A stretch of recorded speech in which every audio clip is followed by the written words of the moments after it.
Hello दोस्तों, नई video रू राठौर की आई है। तो चलो देखते हैं इस वीडियो में क्या नया अपडेट आया है इनकी वीडियो में। और बहुत ज़बरदस्त वीडियो बनाते हैं, तो मैं इनका बहुत बड़ा फ़ैन भी हूँ और फॉलोवर भी हूँ। तो आप भी देखिए, इनका वीडियो बहुत ज़बरदस्त रहता है, एडिटिंग बहुत अच्छी रहती है। नमस्कार दोस्तों, 12 अक्टूबर साल 1972 साउथ अमेरिका के यूरुग्वाय देश से एक छोटा सा चार्टर्ड हवाई जहाज टेक ऑफ करता है। यह हवाई जहाज जा रहा है चिली देश की राजधानी सांटियागो में और इसमें बैठे हैं कुछ हट्टे कट्टे रग्बी टीम के प्लेयर्स। टोटल में 45 पैसेंजर्स हैं, तो इन प्लेयर्स के कुछ फैमिली और फ्रेंड्स भी साथ में आए हुए हैं। ये उड़ान कोई ज्यादा लंबी नहीं होनी थी। आमतौर पर यूरुग्वाय से सांटियागो जाने में सिर्फ 3 घंटे का ही समय लगता है, लेकिन रास्ते में बीच में आती हैं विशाल एंडीज की पहाड़ियां। साउथ अमेरिका में मौजूद एंडीज माउंटेन रेंज दुनिया की लॉन्गेस्ट माउंटेन रेंज है और हिमालय की पहाड़ियों के बाद सबसे ऊंची पहाड़ियां भी यही पाई जाती हैं। यही सुंदर पहाड़ियां हमारी कहानी में इन पैसेंजर्स के लिए एक भयानक मुसीबत बनकर खड़ी हो जाती हैं। 12 अक्टूबर के उस दिन पहाड़ियों में तूफान आता है, जिसकी वजह से प्लेन आगे नहीं जा पाता। पायलट्स डिसाइड करते हैं कि वो रास्ते में ही रुक जाएंगे और अगले दिन दोबारा से उड़ने की कोशिश करेंगे। अर्जेंटीना के मेंडोजा शहर में प्लेन को रात के लिए लैंड करा दिया जाता है। अगला दिन 13 अक्टूबर ये विमान दोबारा से टेक ऑफ करता है दोपहर के 2:18 पर। पायलट्स ने देखा था कि मौसम साफ हो गया है, तो अगले 1 घंटे तक सफर काफी सुहाना रहता है। 3:21 पायलट्स प्लेन को डिसेंड कराने लगते हैं। ये प्लेन सांटियागो के काफी करीब पहुंच रहा था, लेकिन अभी भी पहाड़ियों में ही था, क्योंकि इस शहर के बगल में बहुत ऊंची ऊंची पहाड़ियां हैं। नीचे उतरते समय अचानक से भयानक टर्बुलेंस देखने को मिलती है। प्लेन बहुत तेजी से ऊपर नीचे हिलने लगता है। इसी समय आसपास बहुत सारे बादल आ जाते हैं। चारों तरफ बादल ही बादल, कुछ दिखाई नहीं देता। अचानक से प्लेन में अलार्म्स बजने लगते हैं और वार्निंग लाइट्स भी चमकने लगती हैं। किसी को समझ में नहीं आता हो क्या रहा है। पैसेंजर सीट्स में बैठे कुछ रग्बी प्लेयर्स बड़े निडर हैं। वो मजाक बनाते हैं इस टर्बुलेंस का। इन्हीं जोक्स के बीच एक पैसेंजर खिड़की के बाहर देखता है, तो उसे दिखता है कि बादल धीरे धीरे हटने लग रहे हैं, लेकिन फिर दिखता है कि पहाड़ी बहुत नजदीक है। जैसे ही हवाई जहाज बादलों से बाहर निकलता है, पायलट्स रियलाइज करते हैं कि उनके सामने बहुत करीब एक बहुत बड़ी चट्टान है। इमीडिएटली पैनिक में आकर वो प्लेन को ऊपर की तरफ मोड़ने की कोशिश करते हैं। एयरक्राफ्ट का ग्राउंड कोलिजन अलार्म बड़ी तेजी से बज रहा है। पायलट्स मैक्सिमम पावर लगा देते हैं ऑल्टीट्यूड गेन करने के लिए, उस पहाड़ी के ऊपर से बचकर निकलने के लिए, लेकिन अफसोस अब तक बहुत लेट हो चुका था। हवाई जहाज का पीछे का हिस्सा पहाड़ी से टकरा जाता है ऊपर जाते वक्त। प्लेन का जो पूरा रियर पोर्शन था वो अलग हो जाता है। पीछे की जो 2 सीटों की रो थी वो प्लेन से लिटरली हवा में बाहर उड़ जाती है। 3 पैसेंजर्स इसके साथ उड़कर हवा में गायब हो गए। कुछ और सेकंड तक ये प्लेन ऊपर जाते रहता है और फिर अचानक से ये नीचे गिरने लगता है। कुछ ही सेकंड बाद एक और कोलिजन, प्लेन का लेफ्ट विंग भी टूट जाता है। कुछ और पैसेंजर्स प्लेन से बाहर उड़कर नीचे गिर जाते हैं और अब प्लेन का सिर्फ फ्रंट पोर्शन बचा था, जो सीधा जाकर एक ग्लेशियर में गिरता है। 350 किलोमीटर प्रति घंटे की स्पीड से ये इस ग्लेशियर पे स्लाइड करता रहता है और 700 मीटर नीचे आकर फाइनली एक लास्ट टकराव होता है। प्लेन में सब कुछ तहस नहस हो गया। जो पैसेंजर सीटें थी वो प्लेन के बेस से फटकर बाहर आ जाती हैं। प्लेन का कॉकपिट पूरी तरीके से क्रश हो जाता है और 2 पायलट्स इमीडिएटली मारे जाते हैं। यह हवाई जहाज अब एंडीज की किसी अनजान पहाड़ी पे 3570 मीटर की हाइट पर टूटा हुआ पड़ा है। हैरानी की बात यह है कि प्लेन में बैठे 45 लोगों में से 33 लोग अभी भी जिंदा हैं। ये इस क्रैश को सरवाइव कर गए हैं किसी तरीके से। बस प्रॉब्लम यह है कि इनमें से कई लोग जख्मी हैं और कोई नहीं जानता कि ये कहां पर अटके खड़े हैं। पता चलता है कि ये प्लेन अपने प्लान्ड रूट से 80 किलोमीटर भटक चुका था और ये सर्वाइवल की दर्दनाक कहानी तो बस अभी शुरू हुई है दोस्तों। ना तो वो लोग उस वक्त इमेजिन कर सकते थे, ना ही आप लोग इस वक्त इमेजिन कर सकते हो कि इन सर्वाइवर्स के साथ आगे हुआ क्या। ये है दिल दहला देने वाली कहानी यूरुग्वायन एयरफोर्स फ्लाइट 571 की। आइए जानते हैं आज के इस वीडियो में दोस्तों। An old transport plane crashed in the Andes Mountains. 45 persons were aboard, given up for dead. Survival fascinates people. All of the passengers were given up for dead. it became known as the Miracle of the Andes. इस crash के एकदम बाद दो survivors ऐसे थे जिन्हें ज्यादा चोट नहीं पहुंची थी।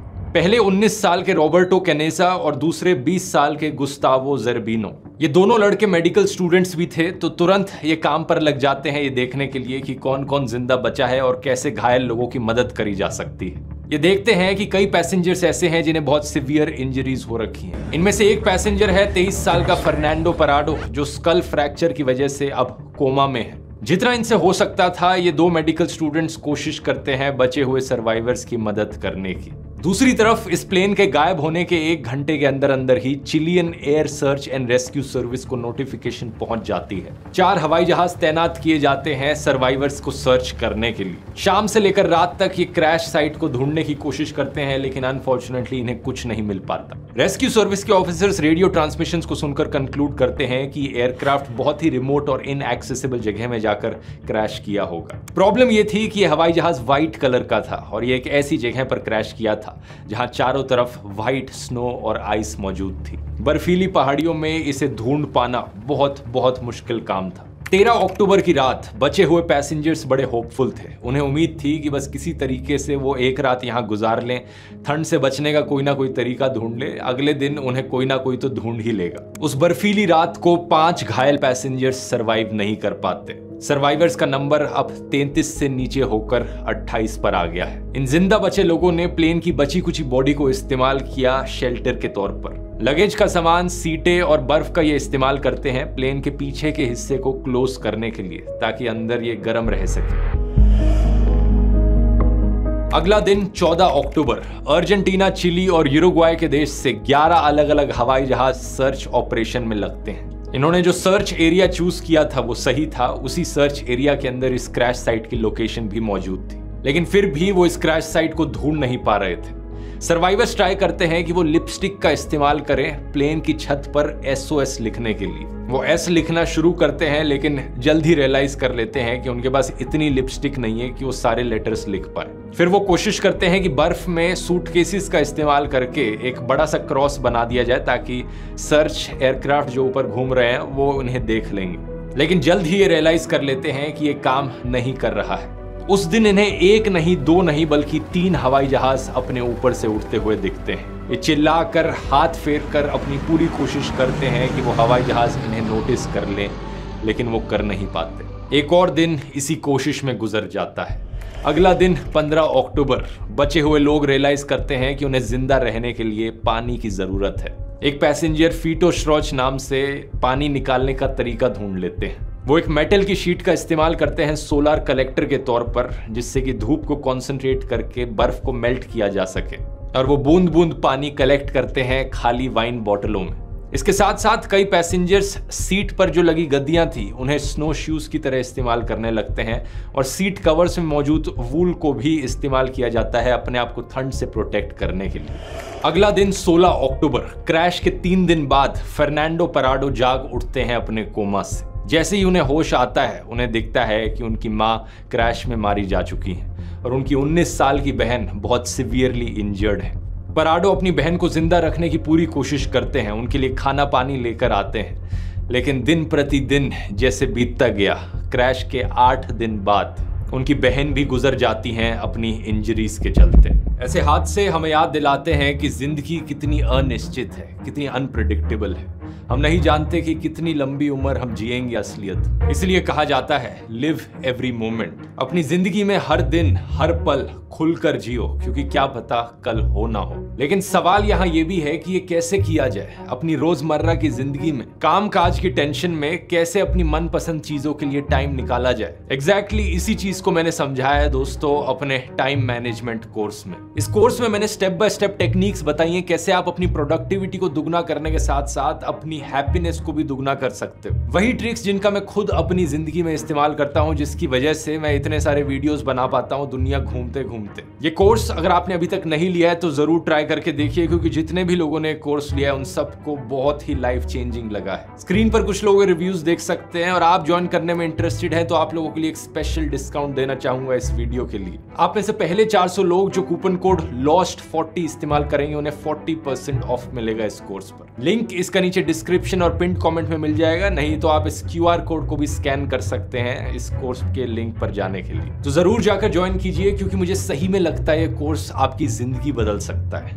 बस एक चीज का ध्यान रखना है, पूरा कोर्स इंग्लिश लैंग्वेज में। अब टॉपिक पर वापस आते हैं। इनमें से ज्यादातर पैसेंजर्स ऐसे लोग थे जो समुद्र के किनारे रहते थे। इससे पहले इन्होंने कभी बर्फ भी नहीं देखी थी, और अब अचानक से -30 डिग्री सेल्सियस की ठंड में इतने हाई ऑल्टीट्यूड पर बिना प्रॉपर खाना और पानी के ये यहाँ किसी तरीके से सरवाइव कर रहे थे। इन बुरी परिस्थितियों में एक और भी प्रॉब्लम थी, स्नो ब्लाइंडनेस की। जब सूरज की अल्ट्रावायलेट रेस पहाड़ियों पर मौजूद बर्फ और स्नो में रिफ्लेक्ट करती हैं तो उससे आपकी आंखें भी डैमेज हो सकती हैं। इसे स्नो ब्लाइंडनेस कहा जाता है। इन सर्वाइवर्स के पास टोटल में सिर्फ 3 पेयर्स थे सनग्लासेस के। 21 अक्टूबर क्रैश के 8 दिन बाद सर्च एंड रेस्क्यू टीम्स अपने हाथ खड़े कर देती हैं। उन्हें लगता है कि 8 दिन में किसी सर्वाइवर का कुछ अता पता नहीं मिला तो कोई फायदा नहीं अब इस सर्च ऑपरेशन को कंटिन्यू रखने का। बहुत कम चांस है कि इतने दिनों बाद कोई वैसे भी जिंदा बचा होगा। तो 142 आवर्स ऑफ सर्च ऑपरेशन के बाद ऑफिशियली इस सर्च ऑपरेशन को बंद कर दिया जाता है।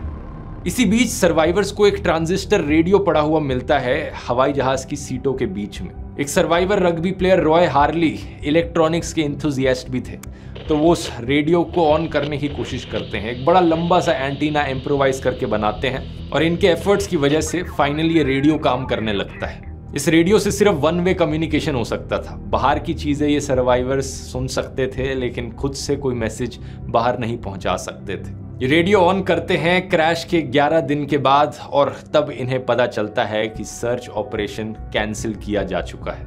इन लोगों का दिल पूरी तरीके से बैठ जाता है। कुछ लोग रोने लगते हैं इस खबर को सुनने के बाद, कुछ लोग हाथ जोड़कर भगवान से प्रार्थना करने लगते हैं। Feeling that the world is alive and they consider you dead. Fernando पराडो इकलौते थे जो ज्यादा रिएक्ट नहीं किए इस खबर को सुनने के बाद, क्योंकि उनके मन में कुछ और ही प्लान बन रहा था। 11वें दिन तक सर्वाइवर्स को खाने की सख्त कमी महसूस होने लगी। इनके पास वैसे भी ज्यादा खाना था नहीं शुरू में, सिर्फ 8 चॉकलेट बार्स थे, एक टिन था मसल्स का, 3 छोटे जार्स थे जैम के, एक आलमंड्स का, एक बादाम का डब्बा था, कुछ डेट्स थी, कुछ कैंडीज, कुछ ड्राइड प्लम्स और वाइन की कुछ बोतलें। क्रैश के कुछ दिन बाद ही इन्होंने इस सारे खाने को राशन करना शुरू कर दिया था। हर दिन बहुत थोड़ा थोड़ा खाते थे। पराडो ने तो एक चॉकलेट कवर्ड मूंगफली को 3 दिन तक खाया, सिर्फ एक मूंगफली के दाने को। लेकिन इस हद तक राशनिंग करना भी काफी नहीं था, क्योंकि खाना अब बिल्कुल खत्म होने लगा था। 3800 मीटर की हाइट पर यहाँ कोई पेड़ पौधे नहीं थे, ना ही कोई जानवर थे जिन्हें मारकर खाया जा सके। 11वें दिन तक खाना पूरी तरीके से खत्म था, और कुछ लोगों ने प्लेन्स के कुछ पार्ट्स को खाने की कोशिश करी, जैसे कि सीटों के अंदर लगे कॉटन को और सीटों पर लगे लेदर को खाने की कोशिश करी, लेकिन इससे वो और बीमार ही पड़ गए। ऐसी सिचुएशन में जब भूखे मरने के अलावा और कोई ऑप्शन बचा नहीं था, तो इन सर्वाइवर्स ने कुछ ऐसा किया जिसे सुनकर आपके होश उड़ जाएंगे। इन्होंने डिसाइड किया कि जिंदा रहने के लिए अपने दोस्तों और परिवार के सदस्यों की मुर्दा बॉडीज को खाने के अलावा और कोई रास्ता नहीं है। ये फैसला लेना बिल्कुल भी आसान नहीं था, क्योंकि ज्यादातर लोग जो मारे गए थे इस क्रैश में वो दोस्त थे, क्लासमेट्स थे, फैमिली मेंबर्स थे या रिलेटिव्स थे। We have to eat, and the only proteins are the dead bodies of the people that were in this plane. ये आइडिया पहले कनेसा को आया तो उसी ने ही पहले ट्राई किया ये सब करने की। कुछ लोगों ने खाने की कोशिश करी, लेकिन उनसे बिल्कुल हजम नहीं हुआ। उन्होंने उस वक्त मना कर दिया, लेकिन 2 दिन जब और गुजरे, जब और कोई ऑप्शन ही नहीं दिखा, तो फाइनली उन्होंने भी इंसानों के मीट को अपना खाना बनाया। 29 अक्टूबर क्रैश के 16 दिन बाद सर्वाइवर्स के लिए ये फूड सोर्स भी बड़ी तेजी से घटते जा रहा था। इनके पास आगे कोई प्लान ऑफ एक्शन नहीं था, कोई नहीं जानता था कि आगे क्या किया जाए। हालात इससे बदतर हो नहीं सकते थे, लेकिन फिर उस रात एक बहुत बड़ी गरजती हुई आवाज उन्हें सुनाई देती है। पता चलता है कि अचानक से एक एवलांच आ गया है। भारी बर्फ पहाड़ी के ऊपर से इतनी तेजी से गिरती है कि इस प्लेन के टुकड़े में पूरी तरीके से बर्फ भर जाती है।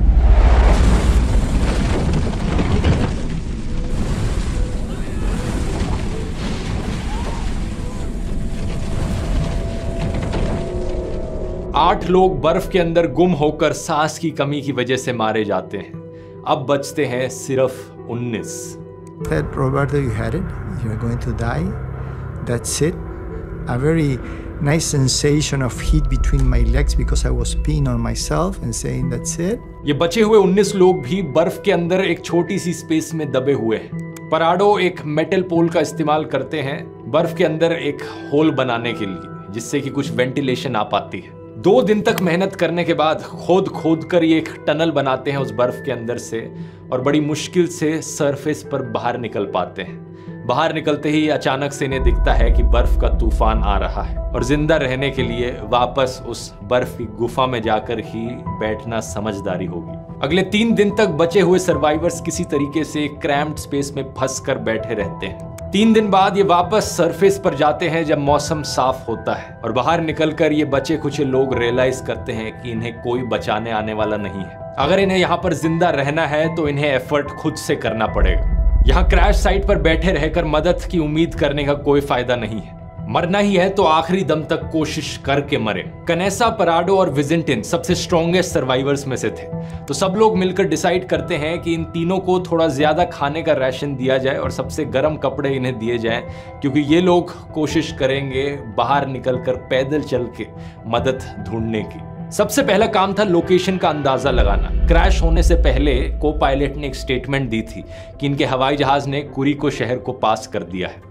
तो इन लोगों ने अंदाजा लगाया कि अगर हम वेस्ट साइड में कुछ किलोमीटर दूर चलेंगे तो हम जरूर चिली देश के कुछ कंट्री साइड के एरिया में पहुंच जाएंगे। लेकिन ये अंदाजा इनका बहुत गलत था। को पायलट को असल में खुद भी आइडिया नहीं था कि प्लेन वो कहां पर ले जा रहा है। असलियत में इनकी क्रैश साइट 89 किलोमीटर्स ईस्ट में थी, एंडीज पहाड़ियों के बीचों बीच। फिर भी इस बात से अनजान ये कुछ टाइम रेस्ट करते हैं एनर्जी बिल्डअप करने के लिए, और 15 नवंबर को 33 दिन क्रैश के बाद ये 3 लोग निकल पड़ते हैं मदद ढूंढने के लिए। घंटों तक ईस्ट की दिशा में चलने के बाद इन्हें अपने ही हवाई जहाज का पीछे का टुकड़ा गिरा हुआ मिलता है। ये वही हिस्सा था प्लेन का जो पहले ही टूट गया था। इसके अंदर इन्हें बहुत सारे सूटकेसेस मिलते हैं, चॉकलेट्स के बक्से, 3 मीट पैटीज, रम की एक बोतल, एक्स्ट्रा कपड़े, कॉमिक बुक्स और थोड़ी बहुत दवाइयां भी। और इसके साथ ही साथ इन्हें मिलता है एयरक्राफ्ट का 2-वे रेडियो सिस्टम, एक ऐसा रेडियो जिससे ना सिर्फ इनकमिंग कम्युनिकेशन हो सकती है बल्कि बाहर भी मैसेज भेजा जा सकता है। ये डिसाइड करते हैं कि यहीं पर रात बिताई जाएगी। एक्सपीडिशन के अगले दिन ये थोड़ा बहुत और ईस्ट में चलते हैं, लेकिन बातचीत करने के बाद इन्हें लगता है कि ये जो एयरक्राफ्ट का रेडियो है इसे ही चालू करने की कोशिश करी जाए। क्यों ना हम हवाई जहाज से कुछ बैटरीज निकालने की कोशिश करें मेन बॉडी से, और फिर इस रेडियो को चालू करने की कोशिश करें। फिर हम बाहर अपनी SOS कॉल भेज सकते हैं। टेल के हिस्से में ही इन्हें 24 किलो की बैटरीज भी मिली, लेकिन ये बहुत ही भारी थी। इन्हें वापस से कैरी करके प्लेन की मेन बॉडी क्रैश साइट तक ले जाया नहीं जा सकता था। तो इन्होंने डिसाइड किया कि इसे यहीं से चालू करने की कोशिश करते हैं। वापस जाकर ये रॉय हार्ली की मदद लेते हैं, जिन्हें इलेक्ट्रॉनिक्स की थोड़ी जानकारी थी, लेकिन अफसोस ये प्लान भी काम नहीं करना था। बात असल में ये थी कि एयरक्राफ्ट का इलेक्ट्रिकल सिस्टम 115 वोल्ट AC में काम करता था, और जो बैटरी इनकी थी वो 24 वोल्ट DC की थी। इन्हें कनेक्ट करने का इनके पास कोई जरिया नहीं था। कुछ दिन तक ये पूरी कोशिश करते हैं रेडियो को चालू करने की, लेकिन जल्द ही रियलाइज कर लेते हैं कि कोई और रास्ता नहीं है। जिंदा बचना है तो वेस्ट की डायरेक्शन में पैदल चलना शुरू करना पड़ेगा। 11 दिसंबर क्रैश के 59 डेज बाद एक एवेलांच आता है जिसमें 3 और सर्वाइवर्स मारे जाते हैं। I was trapped completely by the snow in the avalanche, and it's the most deadly silence you may imagine. I couldn't move. बचते हैं अब सिर्फ 16।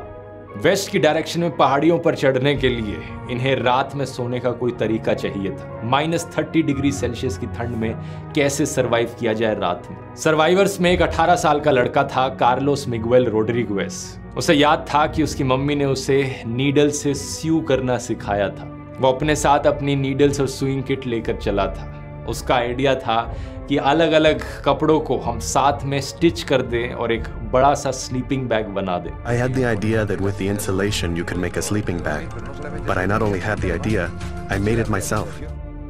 यही किया जाता है। अगला दिन 12 दिसंबर, 2 महीने पूरे हो चुके हैं उस दिन से जिस दिन से ये क्रैश हुआ था। ये 3 बहादुर आदमी पराडो, कनेसा और विजिंटिन निकल पड़ते हैं बिना किसी माउंटेनियरिंग गियर के ग्लेशियर पर क्लाइंब करने। The only certain thing was to the west was Chile.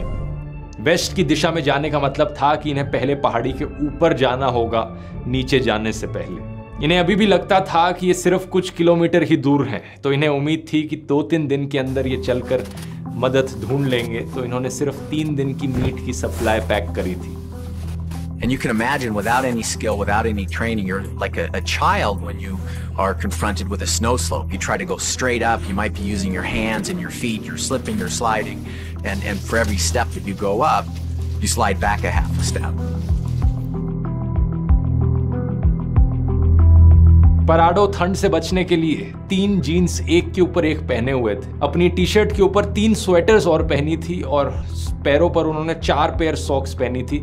उसके ऊपर एक प्लास्टिक शॉपिंग बैग भी लगाया था। ठंड की इतनी बुरी हालत थी। इनके पास कोई टेक्निकल गियर नहीं था, कोई नक्शा नहीं था, कोई कंपस नहीं था और ना ही कोई क्लाइंबिंग एक्सपीरियंस था। और इतनी हाइट पर हवा भी काफ़ी पतली हो जाती है, ऑक्सीजन की कमी महसूस होने लगती है, लेकिन इसके बावजूद भी ये आगे बढ़ते रहे पहाड़ी की ओर। इन्होंने स्टिच करके जो अपना स्लीपिंग बैग बनाया था वो रात में काम आता है। दिन में ये धीरे धीरे कदम बढ़ाते हुए आगे बढ़ते रहे। ये तीनों उस एक स्लीपिंग बैग में एक दूसरे से जितना करीब रह सकें उतना करीब रहकर सोते थे और सूरज के निकलते ही ये चलना शुरू कर देते। धीरे धीरे कदम से कदम मिलाकर ये आगे बढ़ते रहे। दूसरा दिन आया, तीसरा दिन आया और चौथे दिन की सुबह इन्हें रियलाइज होता है कि इनकी एस्टिमेशन कितनी गलत थी। आगे इन्हें दिखता है कि ये रास्ता तो खत्म ही नहीं होता। खाने की कमी की वजह से विजिंटन डिसाइड करता है कि वो वापस मुड़कर क्रैश साइट पर चला जाएगा और बचे हुए 2 लोग ही आगे बढ़ेंगे ताकि खाने की कम जरूरत पड़े। 15 दिसंबर विजिंटन अपना रास्ता वापस ले लेता है, जो कि बहुत ही आसान रास्ता होता है क्योंकि ये सारा डाउनहिल था। वो एयरक्राफ्ट की सीट को एक स्ले की तरह इस्तेमाल करता है और 1 घंटे के अंदर वो क्रैश साइट पर वापस पहुंच जाता है। इस पहाड़ी को चढ़ने में इन्हें 3 दिन लगे थे और सिर्फ 1 घंटे में वापस क्रैश साइट पर पहुंच गया। पराडो और कनेसा आगे बढ़ते रहते हैं, पहाड़ी चढ़ते रहते हैं। 3 घंटे बाद ये पहाड़ी की पीक पर पहुंचते और इन्हें दिखता है कि चारों तरफ सिर्फ बाकी दूर दूर तक पहाड़ियां ही पहाड़ियां हैं। आसपास बर्फीली पहाड़ियों के अलावा कुछ नहीं है। I couldn't breathe, I couldn't speak, I couldn't even think because what we saw was horrible. Instead of green valleys, we saw mountains and snow-covered peaks 360 degrees around us, to the horizon all around us. पराडो बड़ी मुश्किल से कोशिश करते हैं ढूंढने की कि कुछ तो और दिखाई दे। फिर दूर वेस्टर्न होराइजन में इन्हें दिखता है कि 2 पहाड़ियों की चोटी है जहां पर बर्फ नहीं है। ये अंदाजा लगाते हैं कि हमें उसी डायरेक्शन में ट्रैवल करते रहना चाहिए, हार नहीं माननी। पराडो और कनेसा कई दिन तक हाइकिंग करते रहते हैं। फाइनली ये एक वैली में पहुंचते हैं, एक ऐसी वैली जहां पर इन्हें नदी बहती हुई दिखाई देती है। ऐसी सिचुएशन में नदी तक पहुंचना एक बहुत बड़ी राहत की चीज थी, क्योंकि नदी की डायरेक्शन में ट्रैवल करते करते डाउनहिल रास्ता मिलना आसान था। ये चलते रहते हैं और फाइनली 9 दिन तक ट्रैकिंग करने के बाद 20 दिसंबर को इन्हें इंसानों की कुछ प्रेजेंस दिखाई देती है। खेतों में कुछ गाय दिखाई देती है। ये इतना थक गए थे इस पॉइंट ऑफ टाइम पर कि इनसे आगे अब बिल्कुल नहीं चला जा रहा था। और तभी नदी के दूसरे किनारे And Roberto said, "Look, Nando, a man on a horse." घोड़े पर बैठे 3 लोग दिखाई देते हैं। पराडो चिल्लाने की कोशिश करते हैं, लेकिन नदी का शोर इतना ज्यादा है कि उन तक आवाज पहुंच नहीं रही है। लेकिन बाय चांस उनमें से एक इंसान पराडो और कनेसा को देख लेता है और उनकी तरफ देखकर वापस चिल्लाता है, "टुमारो।" वो ये कहता है कि मैं कल दोबारा आऊंगा। अगले दिन वो आदमी घोड़े पर बैठकर दोबारा आता है और इस बार अपने साथ कुछ पेपर और पेंसिल लेकर आता है। वो इस पेपर को पत्थर और पेंसिल के साथ अटैच करता है एक धागे के जरिए और नदी के दूसरे किनारे की ओर फेंकता है। पराडो को पहली बार मौका मिलता है अपना संदेश बाकी दुनिया तक पहुंचाने का। पराडो इस पेपर पर लिखते हैं स्पेनिश भाषा में, I come from a plane that fell in the mountains. मैं यूरुग्वाई से आया हूँ, हम 10 दिन से पैदल चल रहे हैं। मेरे घायल दोस्त प्लेन की क्रैश साइट पर मौजूद है। हमें जल्दी से मदद की जरूरत है, लेकिन हम नहीं जानते कैसे मदद मिलेगी। हमारे पास कोई खाना नहीं है, हम कमजोर हैं। हमारे पास चलने की भी हिम्मत नहीं बची। प्लीज हमें बचा लो, हम कहां पर हैं। दूसरी तरफ इस संदेश को रिसीव करने वाला आदमी एक चिली देश का किसान था, सर्गियो काटालान। वो इस नोट को पढ़ता है और उन्हें इशारों से समझाता है कि मैंने समझ लिया। अपने बाकी दोनों साथियों के साथ बात करने के बाद उसे पता चलता है कि हाँ, कुछ याद तो आ रहा है। कुछ 2 महीने पहले एक खबर में मैंने सुना था कि एक प्लेन क्रैश हुआ है। और जब इन साथियों को रियलाइजेशन होता है तो ये शॉक्ड रह जाते हैं। इन्हें यकीन नहीं होता कि 2 महीने पुराने प्लेन क्रैश से अभी भी कोई जिंदा बचा है। सर्गियो ब्रेड का टुकड़ा फेंकते हैं नदी के दूसरी ओर और अगले 10 घंटे तक लगातार ये घोड़े पर बैठकर वेस्ट की डायरेक्शन में दौड़ने लगते हैं। इंसानों की किसी भी गांव या बस्ती से ये इतने दूर थे अभी भी। फाइनली जब ये सबसे करीब के शहर में पहुंचते हैं तो ये खबर वहां के आर्मी कमांड को बताई जाती है, जो सांटियागो में मौजूद आर्मी के हेडक्वार्टर्स को कांटेक्ट करते हैं। इसी बीच ये किसान पराडो और कनेसा को घोड़े की मदद से लोस माइटेनेस शहर में लेकर आते हैं, जहां पर इन्हें फाइनली कुछ रेस्ट मिलता है। पता चलता है कि अपनी उम्मीद के बल पर पिछले 10 दिनों में ये 61 किलोमीटर पैदल चल के हाइक किए थे। कनेसा अपना आधा बॉडी वेट लूज कर चुके थे, सिर्फ 44 केजीज इनका वेट बचा था। जैसे ही इनकी कहानी के किस्से बाकी लोगों को पता चलते हैं, ये इंटरनेशनल खबर बन जाती है। ¿Cómo pudieron sobrevivir ustedes? ¿De qué se alimentaban? Bueno, sobre el tema. Sí. Vámonos a contestar. ये दिल दहला देने वाली कहानी सही मायनों में अनबिलीवेबल थी। चिली की एयरफोर्स 3 हेलीकॉप्टर्स भेजती है इमीडिएटली रेस्क्यू करने के लिए। आर्मी ऑफिसर्स पराडो और कनेसा को इंटरव्यू करते हैं लोकेशन की इंफॉर्मेशन पता लगाने के लिए। पराडो अपने साथ पायलट का फ्लाइट चार्ट लेकर आए थे और वो नक्शे में नाप रहे थे कि वो कहां कहां हाइक कर रहे थे। आर्मी ऑफिसर्स उन्हें हेलीकॉप्टर में बिठाकर लेकर जाते हैं ताकि क्रैश साइट को लोकेट किया जा सके और उनकी मदद से बचे हुए सर्वाइवर्स की लोकेशन फाइनली पता चलती है आर्मी कमांडर्स को। 22 दिसंबर 1972, 70 दिन बाद क्रैश के 2 हेलीकॉप्टर्स सर्च एंड रेस्क्यू के फाइनली पहुंचते हैं बचे हुए सर्वाइवर्स के पास उनकी जान बचाने के लिए।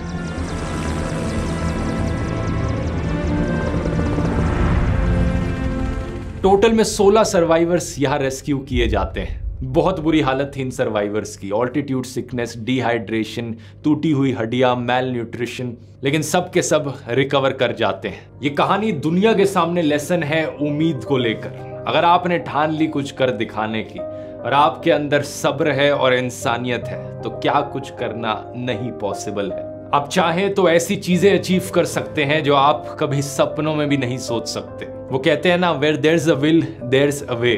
इसलिए इस डिजास्टर को एक और नाम भी दिया जाता है, the miracle of the Andes. Video पसंद आया तो मैंने कई और वीडियोस बनाए हैं ऐसे ही प्लेन क्रैशेस की कहानियों पर, जैसे कि ये वाला जो इंडिया का सबसे भयानक प्लेन क्रैश था। यहाँ क्लिक करके देख सकते हैं। बहुत बहुत धन्यवाद।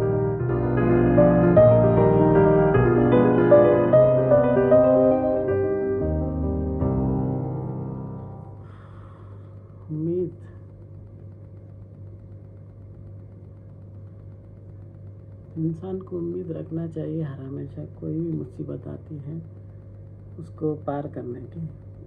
इसी तरह से ज़िंदगी और मौत का किसी को पता नहीं है कब कहाँ हम फंस जाएंगे। इसीलिए अल्लाह से दुआ भी करते रहें और उम्मीद रखें कि हम लोग इस मुसीबत से पार हो जाएंगे। आज परेशान हैं, कल प्रॉब्लम सॉल्व होने के बाद खुश भी रहते हैं। तो हम लोग अपने आप को संभाल के रखना है कि मुसीबत आई तो भी हम लोग उसको सह लेंगे और आगे बढ़ते रहेंगे।